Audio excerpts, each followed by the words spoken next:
thoughts are going a mile a minute and your fingers can't quite keep up. I feel you. Hey internet, my name's Mark, and if you're new to the channel, welcome. I'm happy to have you. I'm a computer science student at NYU, and today I wanted to talk a little bit about how to get better at typing. Although computer science doesn't have much to do with it, my typing speed is pretty fast. In high school, I kind of plateaued around 135 or 140 words per minute and kind of kept that for a while, but back in February of 2020, I decided to take the entire month and as a project, try to increase my words per minute to 180. Unfortunately, I didn't make it, but I hit 166 and I kind of average around 150, 155 now. So I wanted to share some of those strategies that worked for me and what I've been doing for so long that helps me type really fast. If you don't know what touch typing is, stick around, but if you do, maybe skip around to some timestamps if you're curious that you can see on screen now. Without further ado, let's get right into it.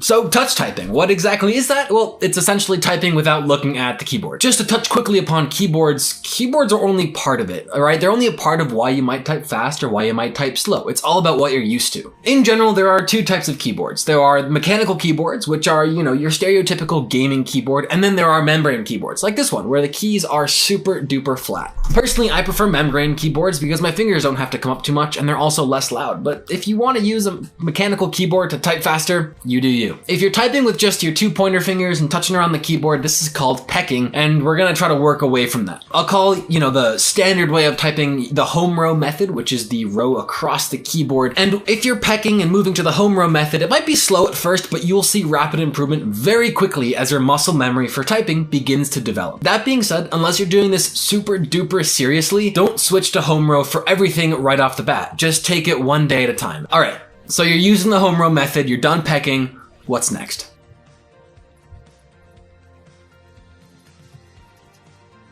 There are a lot of websites out there, and I have found 3 to be monumentally helpful and that I used mainly when I was doing this in February. The first one is called KeyBR, and I think this is a fantastic resource, especially for beginners. KeyBR essentially generates pseudo-English words, so things that sound English but aren't actual words based on your past performances. So you'll get words that contain letter combinations, H to E, for example, that maybe you failed in the past. Overall, you can actually look at your metrics on KeyBR, what key you missed the most, what percentage of when you're hitting the E key, how often do I hit it, how often do I miss it. It's got some really cool metrics and I would definitely recommend it for beginning. These metrics can be super helpful to figure out what you need to work on most. As with trying to improve with anything, you don't want to look at only one tool. Another website I recommend, and it's my favorite typing website, which is a little bit of a weird thing to say, is 10fastfingers.com. 10fastfingers contains a bunch of things from a basic level typing test, which is my metric for saying I went from 140 to 166 words per minute. They have advanced level typing tests. They have a cool sort of gamified system to advance in different typing levels to increase your typing speed with different words. The basic level typing test is some of the most common words you'll see in English. The advanced typing tests are more obscure words, and this helps work against trying to learn specific words and phrases and more towards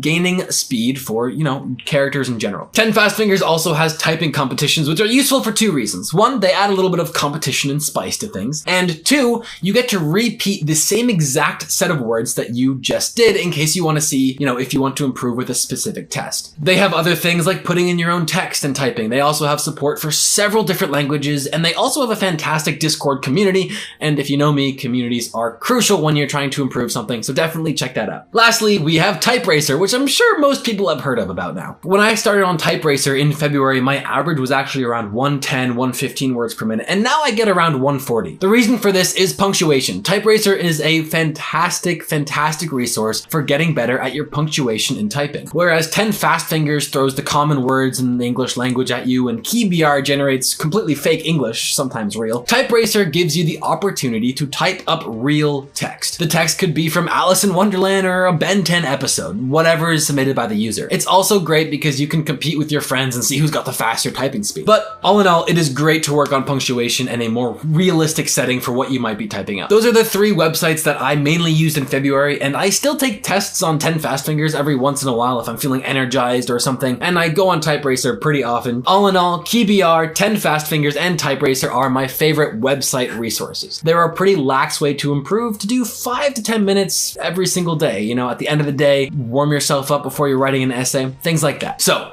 those are helpful ways to specifically focus on improving your typing. But as with everything, you want to actually apply what you're learning, what you're improving, to everything else you're doing. you want to incorporate it into your life. Otherwise, if you don't want to explicitly practice, just doing it in your everyday activities is a great way to improve.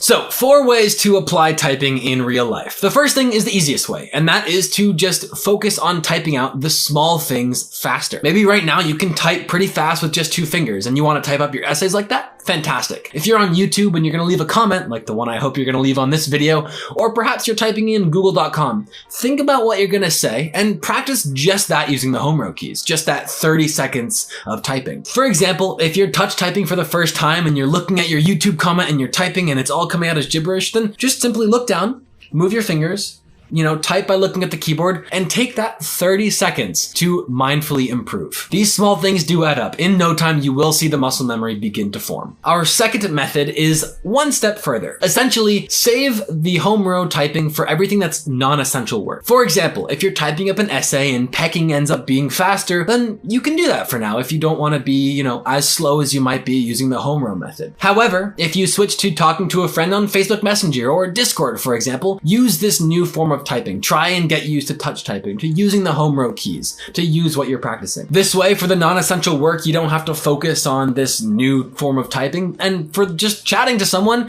you can use something that is, usually enjoyable or used as a break or time of relaxation to also work on this other thing. 3 is if you are invested into typing faster and you do choose to do the end of day typing test, then just track your progress. In February, I had a goal every single week to hit, and I only hit the first 2 weeks, unfortunately, but I recommend you track your progress. 10 fast fingers will do this automatically. Every time you take a test, it will save the highest one of the day, but doing it on your own doesn't hurt. Tracking your progress is essential for everything, honestly. If you're beginning to touch with the home row keys and you're thinking, oh, I can only hit, 70 or 80 words per minute, that's so bad. But then you look back at when you were pecking and hitting 40 words per minute, you can say, wow, yeah, I've come a long way. For me, that's something that's helped avoid imposter syndrome in all aspects of my life, but that is an entire another video. So track your progress. And lastly, note taking. When it comes to taking notes, if you're in class or a lecture, don't type your notes. I'm sure you've heard it before. Writing notes helps you memorize them more. While I do agree with this, the studies do show sometimes I type notes when I watch lectures online. I try to always write them in class. But the key thing I want to get from this is that if you write up your notes, then typing them up later will help you not only become faster at typing, will not only help you become more efficient at touch typing without looking at the keyboard, but it will help you remember what you did in class. I believe that typing up your notes is a fantastic habit to get into. It can be pretty tedious, but here's why. First of all, when it comes to working on typing, you can have your notes to the side,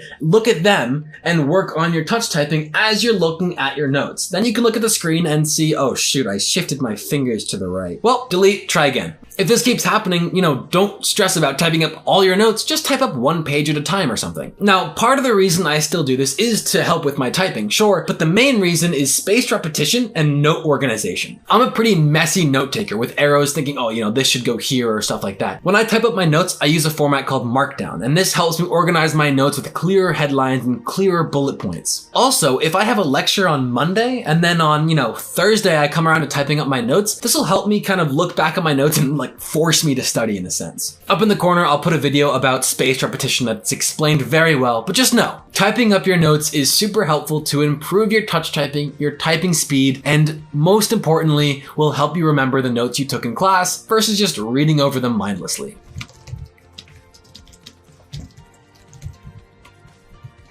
Well, that's about it. I would recommend taking a minute or two and just jotting down how you might plan on improving your typing in the near future. Whether that's going on Type Racer with a friend of yours on every Friday so you can both compete on who will improve faster, or using 10 fast fingers to beat all of their boss levels and unlock all 1,000 words in the basic level. Or perhaps even making the commitment to type up more of your notes so that you can improve your touch typing. I wish you the best of luck with all of your typing improvements. If there are strategies you've used in the past and, I haven't talked about, I'd love to hear them because I'm definitely searching to hit 190 words per minute one day, so do leave them down in the comments below. I've put together a playlist right here that you can go ahead and watch for some school-related tips and tricks that I've gained over the past years. I hope to make more of these videos and stuff, but all in all, I do hope you got something out of this. If you did, like, subscribe to the channel. I have a new video coming out every Saturday, 10 a.m. Eastern time this summer. So without further ado, thanks yet again for watching. Have a good one, type faster, and as always, don't forget to stay awesome.